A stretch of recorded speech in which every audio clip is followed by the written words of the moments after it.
ನಮಸ್ಕಾರ ಪ್ರಿಯ ವೀಕ್ಷಕರೇ. ಗಲ್ಫ್ ಯುದ್ಧ ನಡುವೆ ಅತಿದೊಡ್ಡ ಸುದ್ದಿಯೊಂದು ಸದ್ದಿಲ್ಲದೆ ಮುಂದೆ ಬಂದಿದೆ. ದೇಶದ 77 ವರ್ಷಗಳ ಸ್ವಾತಂತ್ರ್ಯ ಇತಿಹಾಸದಲ್ಲಿ ಮೊದಲ ಬಾರಿಗೆ ಭಾರತ ನಕ್ಸಲ್ ಮುಕ್ತವಾಗಿದೆ. ಇಂಥದ್ದೊಂದು ಘೋಷಣೆಯನ್ನ ಕೇಂದ್ರ ಗೃಹ ಸಚಿವ ಅಮಿತ್ ಶಾ ಸಂಸತ್ತಿಗೆ ತಿಳಿಸಿದ್ದಾರೆ. 2014ರಲ್ಲಿ ಮೋದಿ ಸರ್ಕಾರ ಅಸ್ತಿತ್ವಕ್ಕೆ ಬಂದ ಬಳಿಕ ನಕ್ಸಲ್ ಮುಕ್ತ ಭಾರತ ನಿರ್ಮಾಣ ಮಾಡುವ ಪಣತೊಟ್ಟಿದ್ದ ಪ್ರಧಾನಿ ಅಮಿತ್ ಶಾ ಕಣ್ಗಾವಲಿನಲ್ಲಿ ಈ ಸಾಧನೆ ಮಾಡಿ ತೋರಿಸಿದ್ದಾರೆ. ಕಾಲ ಬಂದಿತ್ತು. ಪಶ್ಚಿಮ ಬಂಗಾಳ, ಛತ್ತೀಸ್ಗಢ, ಜಾರ್ಖಂಡ್, ಒರಿಸ್ಸಾ, ಆಂಧ್ರ ಪ್ರದೇಶ ಹೀಗೆ ಭಾರತದ ಪೂರ್ವ ಭಾಗವನ್ನ ಕೆಂಪು ಕಾರಿಡಾರ್ ಅಂತಾನೆ ಕರೆಯಲಾಗ್ತಾ ಇತ್ತು. ಆದರೆ ಅಮಿತ್ ಶಾ ಕೇಂದ್ರ ಗೃಹ ಸಚಿವರಾದ ಬಳಿಕ 2026ರ ಮಾರ್ಚ್ 31ರ ಒಳಗೆ ದೇಶವನ್ನ ನಕ್ಸಲ್ ಮುಕ್ತವಾಗಿಸುವ ಭರವಸೆಯನ್ನ ನೀಡಿದರು. ಪ್ರಿಯ ವೀಕ್ಷಕರ, ಈಗ ಸ್ಟೋರಿಗೆ ಬರೋಣ. ಇಷ್ಟಕ್ಕೂ ದೇಶದಲ್ಲಿ ನಕ್ಸಲ್ವಾದ ಶುರುವಾಗಿದ್ದು ಹೇಗೆ, ನಕ್ಸಲ್ ಎಂಬ ಹೆಸರು ಹೇಗೆ ಬಂತು, ಬಳಿಕ ಹೇಗೆ ಇದು ದೇಶದ ಇತರ ಭಾಗಗಳಿಗೆ ವ್ಯಾಪಿಸಿತು, ದೇಶದ ಆಂತರಿಕ ಭದ್ರತೆ ಮೇಲೆ ಹೇಗೆ ಪರಿಣಾಮ ಬೀರುತ್ತು, ಇದೆಲ್ಲವನ್ನ ನಿಮಗೆ ವಿವರವಾಗಿ ತಿಳಿಸ್ತೇನೆ. ಅದಕ್ಕೂ ಮೊದಲು ನಮ್ಮ ಚಾನೆಲ್ ಅನ್ನ ಸಬ್ಸ್ಕ್ರೈಬ್ ಮಾಡಿ, ಲೈಕ್ ಬಟನ್ ಅನ್ನು ಒತ್ತಿ, ಕಮೆಂಟ್ ಮಾಡೋದನ್ನ ಕೂಡ ಮರಿಬೇಡಿ. Welcome to Mojo 9. ನಾನು ಭರತ್ ಕೊಠಾರಿ.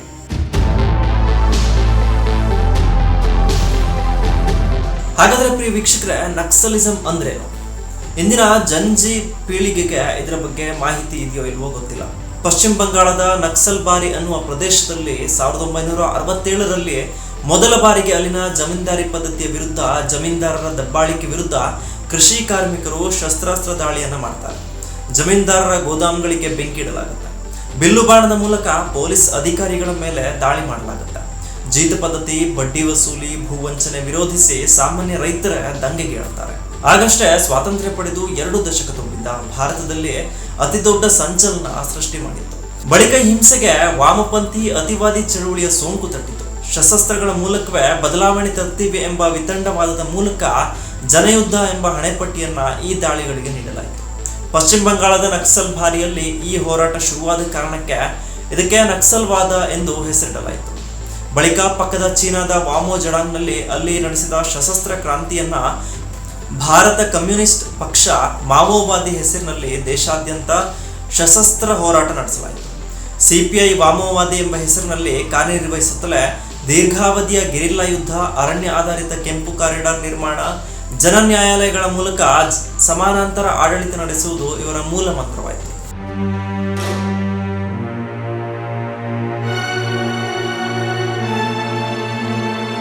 ಆರಂಭದಲ್ಲಿ ಈ ನಕ್ಸಲ್ವಾದ ಜನರ ಪರವಾಗಿ ನಡೆಯುತ್ತಿರುವ ಯುದ್ಧ ಎಂಬಂತೆ ತೋರಿಸಲಾಯಿತು. ತುಳಿತಕ್ಕೊಳಗಾದವರ ಪರವಾಗಿ ದೊಡ್ಡ ದೊಡ್ಡ ಭೂ ಒಡೆಯರ ವಿರುದ್ಧ, ಅರೆ ಸಾಮಂತಶಾಹಿಗಳ ವಿರುದ್ಧ ಹೋರಾಡುವುದು ಸಿದ್ಧಾಂತ ಎಂದು ರೂಪಿಸಲಾಯಿತು. ಆದರೆ ದಿನ ಕಳೆದಂತೆ ಭಾರತದ ರಾಜ್ಯ ವ್ಯವಸ್ಥೆಯನ್ನೇ ಹಾಳು ಮಾಡುವ ಪರ್ಯಾಯ ಸಶಸ್ತ್ರ ವ್ಯವಸ್ಥೆ ಸಿದ್ಧವಾಗ್ತಾ ಬಂತು. ಕಾಡು ಗುಡ್ಡ ಪ್ರದೇಶದಲ್ಲಿ ಸಣ್ಣ ಸಂಚಾರಿ ದಳಗಳು, ಚದುರಿದ ದಾಳಿ, ಆಂಬುಷ್, ಐಇಡಿ, ಲ್ಯಾಂಡ್ ಮೈನ್ ಸ್ಫೋಟ ಸಾಮಾನ್ಯವಾಗ್ತವೆ. ಜೊತೆಗೆ ಜನ ನ್ಯಾಯಾಲಯಗಳು, ಗ್ರಾಮ ಕಮಿಟಿಗಳ ಮೂಲಕ ಸ್ಥಳೀಯ ವಿವಾದ, ತೆರಿಗೆ ಸಂಗ್ರಹ, ಗುತ್ತಿಗೆ, ತಪ್ಪಿತಸ್ಥರಿಗೆ ಶಿಕ್ಷೆ ಹೀಗೆ ವಿಚಿತ್ರ ರೀತಿಯಲ್ಲಿ ಸಮಾನಾಂತರ ಆಡಳಿತ ಆರಂಭವಾಯಿತು.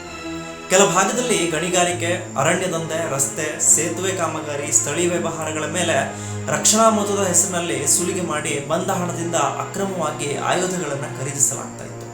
ಒಂದರ್ಥದಲ್ಲಿ ಜನರಿಗಾಗಿ ಎಂದು ಆರಂಭವಾಗಿದ್ದ ಸಂಸ್ಥೆಗಳು ಉಗ್ರ ಸಂಘಟನೆಗಳಾಗಿ ಇನ್ನು ಕೆಲ ಮುನ್ನಡ ಸಂಸ್ಥೆಗಳ ಮೂಲಕ ವಿದ್ಯಾರ್ಥಿಗಳನ್ನ ಈ ಸಿದ್ಧಾಂತದತ್ತ ಸೆಳೆಯಲಾಗ್ತಾ ಇತ್ತು. ಜೊತೆಗೆ ಕಲಾವಿದರು, ಪ್ರಭಾವಿಗಳು ಸಶಸ್ತ್ರ ಹೋರಾಟ ಸರಿ ಎಂಬಂತೆ ಪರೋಕ್ಷವಾಗಿ ವಾದ ಮಂಡಿಸಲು ಆರಂಭಿಸಿದರು.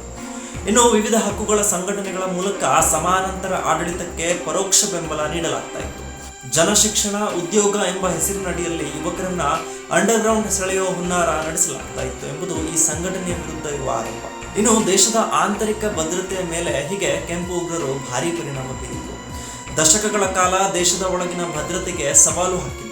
ರಸ್ತೆ, ರೈಲು, ವಿದ್ಯುತ್, ಟೆಲಿಕಾಂ, ಶಾಲೆ, ಪೊಲೀಸ್ ಸ್ಟೇಷನ್, ಪಂಚಾಯತ್ ಭವನ ಮುಂತಾದ ಸಾರ್ವಜನಿಕ ಮೂಲಸೌಕರ್ಯಗಳ ಮೇಲೆ ನಿರಂತರ ದಾಳಿ, ಸ್ಫೋಟಗಳು ನಿರಾತಂಕವಾಗಿ ನಡೆಸಿದ್ದೇ ಈ ಕೆಂಪು ಸಂಘಟನೆಗಳು.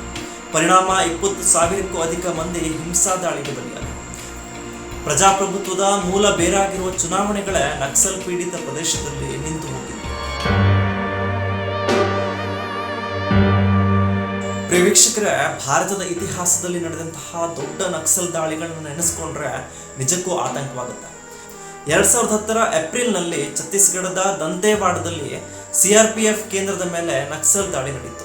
70 ಅಧಿಕಾರಿಗಳು ಸ್ಥಳದಲ್ಲೇ ಮೃತರಾದರು.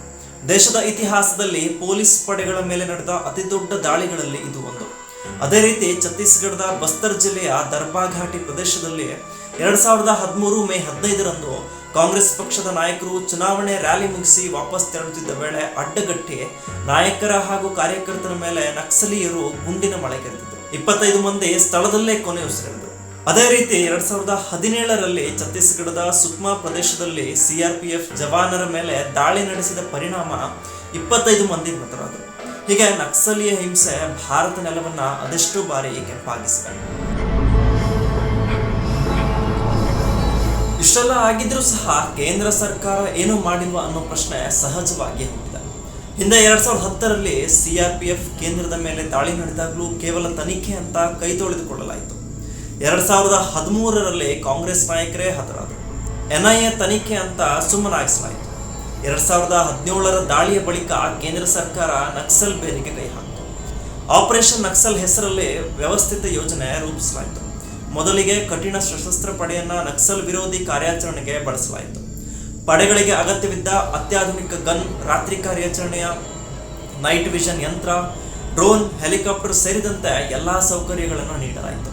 ಕಾಡಿನ ಒಳಗೂ ಹೊಸ ಪೊಲೀಸ್ ಕಾರ್ಯಾಚರಣೆ ನೆಲೆಯನ್ನ ಸ್ಥಾಪಿಸಲಾಯಿತು.